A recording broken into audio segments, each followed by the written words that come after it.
मनुष्य कोठी बंगलों को बनाकर धन संपत्ति को जमा करके अपने आप को अपूर्व शक्ति का स्वामी मान बैठता है और कहता है कि यह सब कुछ उसका अपना है। अब उसे भगवान भी क्या देगा? यह सब तो उसके प्रयत्नों के परिणाम का संग्रह है, मगर पल भर में वह कब सब कुछ खो बैठेगा इस विषय में सोचता ही नहीं। मैं धरती पर अपने प्रकृति के जिस रूपों में हूँ वे रूप भी इतने शक्तिशाली है कि वह उनसे ही अपने आप को नहीं बचा पाता। फिर तुम इस असत्य रूपों का संचय करके क्या करोगे? इसलिए कहता हूँ कि सत्य को पहचान कर सत्य के लिए अधिक से अधिक जीवन दो। यह तुम्हारा दिया तुम्हें सत्य की शक्ति देगा। सत्य की शक्ति से संचालित मनुष्य का जीवन संसार में हर कुछ पा जाता है। गुरुर्ब्रह्मा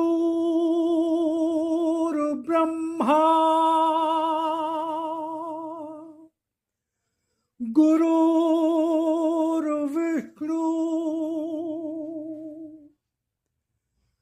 गुरुर्देवो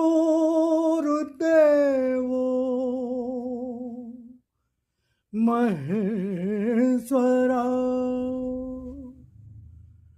गुरुर्साक्षात्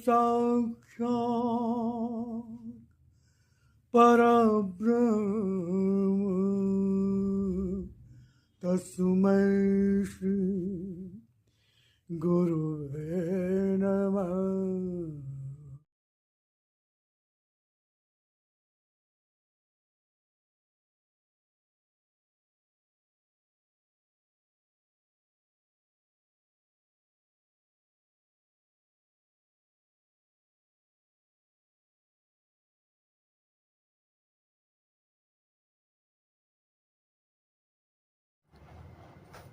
जो धर्म नहीं जानता वह तो मात्र अज्ञानी है। जो जानकर भी अधर्म करता है वह अधर्मी ही कहलाने योग्य है। अगर भक्त हो तुम तो अधर्म को प्रश्रय मत दो। तुम्हारा धर्म अधर्म को रोकना है, अधर्म को बढ़ने देना नहीं। देहा शक्ति ही मूल कारण है जो तुम्हें मुझसे दूर रखती है। समय असत्य में डूब जाने का नहीं, असत्य से बाहर निकलने का है। जितने माया मोह ममता तुम्हारे अंतर में दुख और चिंता के आवेग दे रहे हैं, ये तुम्हारे सत्य के भक्त के रूप का परिचय नहीं देते हैं। इन्हें अपनी दुर्बलता मत बनने दो, इन पर विजय पाओ। जब तक अपनी दुर्बलताओं पर विजय पाने का प्रयत्न नहीं करोगे अपने आप से ही हारते रहोगे और तुम्हारा हर पल का हारना एक बार होने वाली हार से कहीं अधिक भारी होगा। इस हर पल हारने का भी तो कष्ट होगा ही, जो हर पल होता ही रहेगा। फिर इस कष्ट में कौन सा सुख है जो तुम्हें अपने में बांधे है? मेरी भक्ति जब भक्त को प्राप्त हो जाती है उस जीवन में आनंद ही आनंद आ जाता है। किंतु मेरी भक्ति करने में तुम्हारा मन लगता नहीं। मन वचन कर्मों में समाये किसी भी असत्य को तुम छोड़ना नहीं चाहते, फिर आनंद तुम्हें जीवन में जो भी स्वीकारोगे वही तुम्हारा लाभ होगा। वह स्वीकार सत्य का हो या असत्य का। जागो, जाग कर कर्म करो जिन्हें करने के लिए संसार में जन्मे हो। बिना कर्म किए कब तक अकर्मण्य का जीवन जियोगे? तुम्हारी अकर्मण्यता तुम्हारे ही जीवन पर भारी पड़ जाएगी। अकर्मण्य मनुष्य जीता नहीं, मुर्दे जैसा शरीर ढोता है।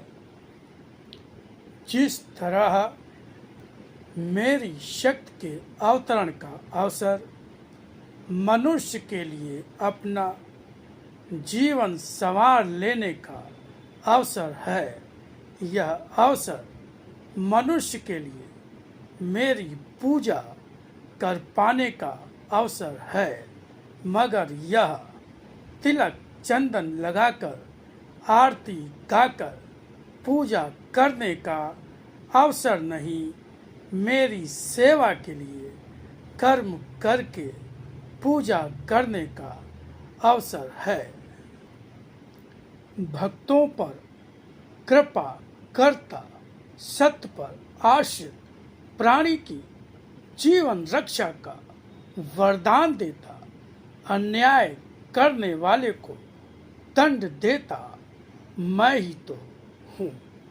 यह धरती और आकाश, सूर्य और चंद्रमा, समुद्र और समुद्र में उठती लहरें और लहरों का वेग भी मैं ही तो हूँ। मगर उन्हें जब देखकर भी उनमें मुझे ही नहीं पहचाना, तब देखो कि मन में जब तुम्हें भी मेरी पहचान हो जाएगी, तब देखो कि वह रूप मेरा जब वेग पर होता है तब कैसा होता है। समय की आंधी के वेग से अस्तित्व को बचा लो। मुझे समर्पित होकर जीवन को सत्य से जितना दूर जाने दोगे, वह उतना ही दूर होता चला जाएगा, क्योंकि सत्य की राह पर बढ़ने वाले की राह को रोक कर खड़े होने वाले असत्य के रक्षक असंख्यों हैं, जो रूप तो भक्तों का रखते हैं और रास्ता भी स्वयं भक्ति का ही दिखाने का ढोंग करते हैं, मगर रूप कुछ और ही होता है।